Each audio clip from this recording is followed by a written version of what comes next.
कभी सोचा है कि अगर आप किसी से मिलें और अचानक उसका चेहरा पहचान में तो आए, पर दिखने में बिल्कुल बदल जाए, जैसे जैसे किसी दूसरी दुनिया का जीव? हाँ। नीदरलैंड्स में हाल ही में एक महिला के साथ कुछ ऐसा ही हुआ। उसे लोगों के चेहरे पहचानने में कोई दिक्कत नहीं थी, पर वो दिखते थे ड्रैगन जैसे। काली खुरदुरी त्वचा, चमकती आंखें, लंबी थूथन, नुकीले कान। बाप रे। ये कोई डरावनी फिल्म का सीन नहीं, बल्कि एक असली और बेहद अजीब अनुभव है। हाँ, और ये सिर्फ एक अजीब वाकया नहीं है, ये असल में एक बहुत ही रेयर, एक दुर्लभ न्यूरोलॉजिकल स्थिति का संकेत है, जिसे प्रोसोपोमेटामॉर्फोप्सिया या पीएमओ कहते हैं। प्रोसोपोमेटामॉर्फोप्सिया, नाम भी थोड़ा अजीब है। बिल्कुल, और ये जानना जरूरी है कि वो महिला चेहरे पहचान पा रही थी, मतलब उसे पता था कि वो कौन लोग हैं। हाँ। लेकिन उनका रूप, उनका चेहरा वो पूरी तरह बिगड़ा हुआ नजर आ रहा था। चेहरे वही हैं पर दिखा लग रहे हैं। ओके, चलिए इसको थोड़ा और समझते हैं। बिल्कुल। आज हम इसी अनोखी स्थिति पीएमओ पर गहराई से बात करने वाले हैं। हाँ, हमारी चर्चा का आधार एक लेख है जिसका शीर्षक है ड्रैगन चेहरे, एक दुर्लभ न्यूरोलॉजिकल विकार। इसमें इस स्थिति और नीदरलैंड्स वाली महिला के हालिया मामले का जिक्र है। अच्छा। हमारा मकसद है इस लेख से मिली जानकारी के जरिए पीएमओ को बेहतर समझना। ये असल में है क्या, ऐसा क्यों होता है, और जिन लोगों को अनुभव होता है उनकी जिंदगी पर इसका क्या असर पड़ता है। तो सबसे पहले ये जानना जरूरी है कि पीएमओ आखिर है क्या। कई लोग शायद इसे फेस ब्लाइंडनेस या प्रोसोपेग्नोसिया समझ लें, जहां लोग चेहरे पहचान ही नहीं पाते। क्या ये वही चीज है? नहीं, और ये एक बहुत महत्वपूर्ण अंतर है जिसे समझना जरूरी है। यहाँ दिलचस्प बात यह है कि पीएमओ फेस ब्लाइंडनेस यानी प्रोसोपेग्नोसिया से बिल्कुल अलग है। अच्छा। प्रोसोपेग्नोसिया में व्यक्ति परिचित चेहरों को पहचान नहीं पाता, भले ही वो चेहरे सामान्य दिख रहे हों। उन्हें शायद आवाज या किसी और पहचान चिन्ह से व्यक्ति को पहचानना पड़े। अच्छा, तो प्रोसोपेग्नोसिया में पहचान की समस्या है। हाँ। जबकि पीएमओ में पहचान तो है, लेकिन चेहरे का स्वरूप बिगड़ा हुआ दिखता है। बिल्कुल सही। यानी दिमाग पहचान तो रहा है कि ये मेरा दोस्त है, पर उसका चेहरा सही नहीं दिख रहा। बिल्कुल सही कहा आपने। पीएमओ से पीड़ित व्यक्ति, जैसे कि उस डच महिला के मामले में हुआ, चेहरों को पहचान सकता है, लेकिन उसे वो चेहरे विकृत, असामान्य या मतलब बदले हुए नजर आते हैं। ये असल में हमारे मस्तिष्क के उस जटिल सिस्टम में एक गड़बड़ी है जो चेहरों को प्रोसेस करता है, यानी उनकी बनावट को समझता और व्याख्या करता है। प्रोसेसिंग में गड़बड़ी? हाँ, पहचान वाला हिस्सा ठीक काम कर रहा है, पर चेहरा कैसा दिखता है वाला हिस्सा गड़बड़ा गया है। उस डच महिला वाले केस पर लौटते हैं। उसे चेहरे ड्रैगन जैसे दिखते थे। ये तो बहुत खास तरह की विकृति है। क्या पीएमओ के हर मामले में ऐसा ही होता है, या ये जो विकृतियां हैं ये अलग अलग तरह की हो सकती हैं? नहीं, ये ड्रैगन वाला अनुभव अपने आप में काफी अनूठा है, लेकिन पीएमओ में विकृतियां बहुत अलग अलग तरह की हो सकती हैं। अच्छा। जैसा कि हमने पढ़ा, कुछ लोगों को चेहरे पिघलते हुए महसूस हो सकते हैं, जैसे मोमबत्ती पिघल रही हो। ओह। कुछ चेहरे सूजे हुए लग सकते हैं, या फिर हिस्सों में बटे हुए या हिलते डुलते हुए नजर आ सकते हैं। पिघलते हुए चेहरे या हिलते डुलते हुए हिस्से, ये कल्पना करना भी मुश्किल है। मतलब ऐसा लग सकता है कि किसी की आंखें अपनी जगह से खिसक रही हैं या नाक लंबी हो गई है। हाँ, बिल्कुल ऐसा हो सकता है। विकृतियां बहुत विविध हो सकती हैं। चेहरे खिंचे हुए, दबे हुए, रंग बदले हुए या बनावट असामान्य लग सकती है। हर मरीज का अनुभव अलग और व्यक्तिगत होता है। इंसानी चेहरों तक ही सीमित नहीं रहती। क्या मतलब? सिर्फ चेहरों तक सीमित नहीं रहती? इसका क्या मतलब? इसका मतलब है कि कभी-कभी, हालांकि ये कम आम है, निर्जीव वस्तुएं भी व्यक्ति को विकृत दिख सकती हैं। चीजें भी? हाँ, शायद दीवारें हिलती हुई लगे या किसी मेज का आकार अजीब तरह से बदलता हुआ दिखे। बाप रे। ये दिखाता है कि समस्या शायद सिर्फ चेहरे पहचानने वाले सर्किट तक ही सीमित नहीं है, बल्कि मस्तिष्क की विजुअल प्रोसेसिंग, मतलब दृश्य जानकारी को समझने की व्यापक क्षमता में कहीं ज्यादा गहरी गड़बड़ी हो सकती है। यहाँ ये बात सच में बहुत दिलचस्प हो जाती है। आखिर ऐसा होता क्यों है? दिमाग के अंदर ऐसा क्या चल रहा होता है कि हमारी जानी पहचानी दुनिया, खासकर लोगों के चेहरे इतने अजीब दिखने लगते हैं? तो रिसर्च से पता चलता है कि पीएमआरओ अक्सर मस्तिष्क के कुछ खास हिस्सों में होने वाले बदलावों या असामान्य गतिविधि से जुड़ा होता है। इनमें दो इलाके विशेष रूप से महत्वपूर्ण माने जाते हैं। एक है fusiform face area, FFA। Fusiform face area? हाँ, जिसे आप दिमाग का चेहरा पहचानने वाला हब समझ सकते हैं। ये हमें चेहरों को पहचानने और उनमें अंतर करने में मदद करता है। यानी FFA वो हिस्सा है जो तय करता है कि ये चेहरा जाना पहचाना है या नहीं, और किसका है, मोटे तौर पर। मोटे तौर पर, हाँ। और दूसरा महत्वपूर्ण हिस्सा है विजुअल कॉर्टेक्स। Visual cortex? ये मस्तिष्क का वो बड़ा क्षेत्र है जो हमारी आंखों से आने वाली सारी दृश्य जानकारी को प्रोसेस करता है, जिससे हम रंग, रूप, आकार और गति देख पाते हैं। हाँ। अगर इन क्षेत्रों में या इनके बीच के कनेक्शंस में कोई बदलाव या क्षति होती है, चाहे वो कितनी ही सूक्ष्म क्यों न हो, तो चेहरे देखने और समझने के तरीके में ऐसी विकृतियां आ सकती हैं। और ये बदलाव या क्षति क्यों होती है? क्या इसका कोई खास कारण पता चलता है? जैसे उस डच महिला के केस में क्या पता चला कि उसे ये क्यों शुरू हुआ? लेख में डच महिला के केस के विशिष्ट कारण का जिक्र तो नहीं है, लेकिन सामान्य तौर पर PMO कई बार दूसरी स्वास्थ्य स्थितियों से जुड़ा पाया गया है। अच्छा, जैसे? उदाहरण के लिए ये कभी-कभी स्ट्रोक के बाद शुरू हो सकता है, अगर स्ट्रोक ने मस्तिष्क के उन हिस्सों को प्रभावित किया हो जो विजुअल प्रोसेसिंग या चेहरे पहचानने से जुड़े हैं।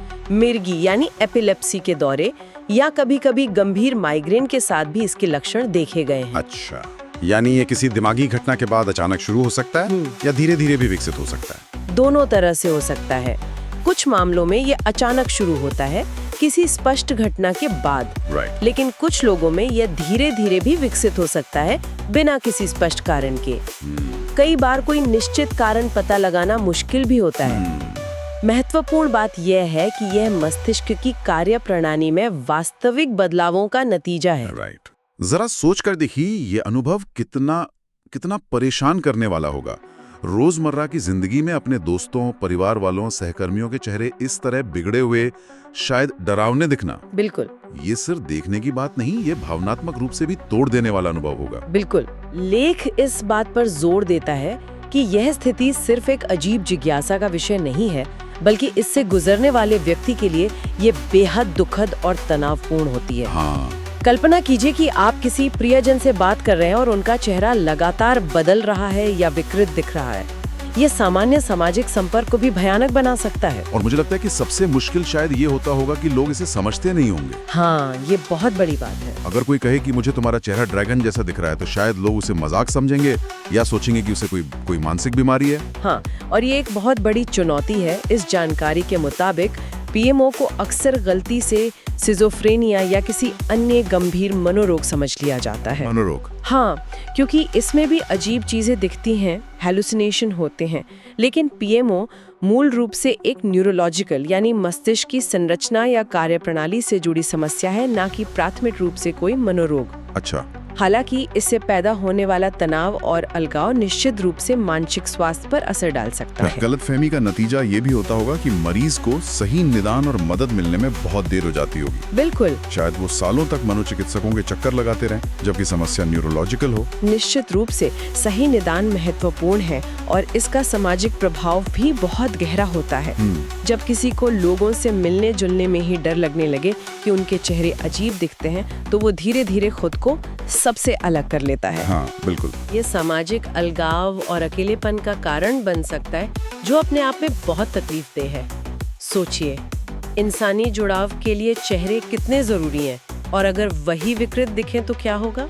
ये सुनकर तो काफी निराशाजनक लगता है। क्या इस स्थिति में फंसे लोगों के लिए कोई उम्मीद की किरण है? क्या इसका कोई इलाज है? क्या इसमें कुछ सुधार हो सकता है? हाँ, और ये जानना बहुत जरूरी है। निराशा के बीच उम्मीद भी है। अच्छा। लेख बताता है कि PMO के लक्षणों को प्रबंधित करने और कम करने के लिए कुछ उपचार मौजूद हैं। शायद हमेशा पूरी तरह से ठीक होना संभव न हो, लेकिन लक्षणों को काफी हद तक नियंत्रित करने में मदद मिल सकती है, जिससे जीवन की गुणवत्ता बेहतर हो सके। किस तरह के उपचार काम कर सकते हैं? क्या इसमें दवाइयों की भूमिका है? हाँ, कुछ दवाएं प्रभावी पाई गई हैं। लेख में 2 दवाओं का जिक्र है, रिवास्टिगमाइन और वेल्प्रोएट। रिवास्टिगमाइन? हाँ, और वेल्प्रोएट। हाँ। इन दवाओं ने कुछ मरीजों में चेहरे की विकृतियों को कम करने में सफलता दिखाई है। रिवास्टिगमाइन और वेल्प्रोएट, ये नाम सुने हुए लगते हैं। रिवास्टिगमाइन तो शायद अल्जाइमर रोग में इस्तेमाल होती है। हाँ। और वेल्प्रोएट मिर्गी या बाइपोलर डिसऑर्डर के लिए। बिल्कुल सही पहचाना। रिवास्टिगमाइन एसिटाइलकोलिन नामक न्यूरोट्रांसमीटर के स्तर को बढ़ाकर काम करती है, जो याददाश्त और ध्यान में भूमिका निभाता है और अल्जाइमर में मदद करता है। वेल्प्रोएट मस्तिष्क की इलेक्ट्रिकल गतिविधि को स्थिर करने में मदद करती है, इसलिए मिर्गी और मूड डिसऑर्डर में काम आती है। तो इसका क्या मतलब है, ये दवाएं पीएमओ में कैसे मदद करती हैं? हाँ, तो अगर हम इसे बड़ी तस्वीर से जोड़कर देखें, यह तथ्य कि ये दवाएं जो मस्तिष्क के अलग अलग पहलुओं पर असर करती हैं, पीएमओ में भी मदद कर सकती है, हमें एक अहम सुराग देता है। क्या सुराग? यह बताता है कि पीएमओ शायद सिर्फ एक खास फेस मॉड्यूल की गड़बड़ी नहीं है, अच्छा, बल्कि यह मस्तिष्क के व्यापक न्यूरल नेटवर्क्स, न्यूरोट्रांसमीटर संतुलन और समग्र मस्तिष्क गतिविधि की स्थिरता से भी जुड़ा हो सकता है।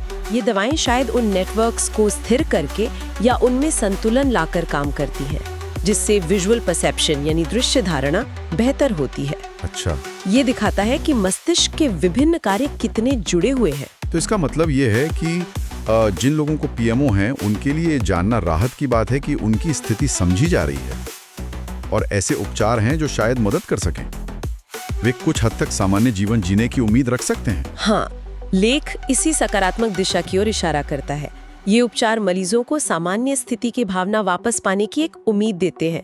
लक्षणों में कमी आने से उनका सामाजिक जीवन बेहतर हो सकता है, तनाव कम हो सकता है और वे दुनिया को और लोगों के चेहरों को बिना डर या परेशानी के देख पाने की ओर बढ़ सकते हैं। तो चलिए, हमने जो बातें की उन्हें समेटते हैं एक बार। हाँ, पीएमओ एक दुर्लभ न्यूरोलॉजिकल स्थिति है जिसमें व्यक्ति चेहरे पहचान तो लेता है, पर वो उसे विकृत या बदले हुए दिखते हैं, जैसे ड्रैगन्स या पिघलते हुए। बिल्कुल, ये फेस ब्लाइंडनेस यानी प्रोसोपोग्नोसिया से अलग है, जहां पहचान की समस्या होती है। हाँ, पीएमओ धारणा की विकृति है और ये मस्तिष्क के खास हिस्सों जैसे फ्यूसिफॉर्म फेस एरिया और विजुअल कॉर्टेक्स और शायद व्यापक न्यूरल नेटवर्क्स में होने वाले बदलावों से जुड़ी है। और ये सिर्फ एक अजीब अनुभव नहीं है, बल्कि एक वास्तविक न्यूरोलॉजिकल स्थिति है जिसके गंभीर मनोवैज्ञानिक और सामाजिक परिणाम हो सकते हैं। सही। इसे अक्सर गलती से मनोरोग समझ लिया जाता है, जिससे सही मदद मिलने में देरी होती है। सही कहा। लेकिन महत्वपूर्ण बात यह है कि इसके लिए संभावित उपचार जैसे रिवास्टिगमाइन और वेल्प्रोएट जैसी दवाएं मौजूद हैं,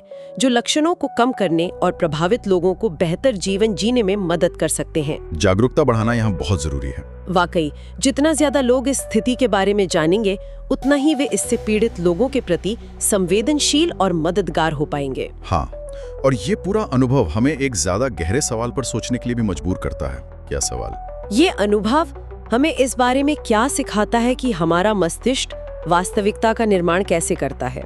विशेष रूप से हम चेहरों को कैसे देखते और समझते हैं, कैसे मस्तिष्क के भीतर होने वाले छोटे से बदलाव, शायद कुछ न्यूरॉन्स की फायरिंग पैटर्न में जरा सी गड़बड़ी या किसी न्यूरोकेमिकल के स्तर में थोड़ा सा उतार चढ़ाव, हमारी देखी हुई दुनिया को, हमारे सबसे प्रिय लोगों के चेहरों को इतने नाटकीय और भयानक तरीके से बदल सकता है। सही बात है। ये दिखाता है कि जिसे हम ठोस वास्तविकता मानते हैं, वो असल में हमारे मस्तिष्क की बेहद नाजुक और जटिल रचना है, एक व्याख्या है।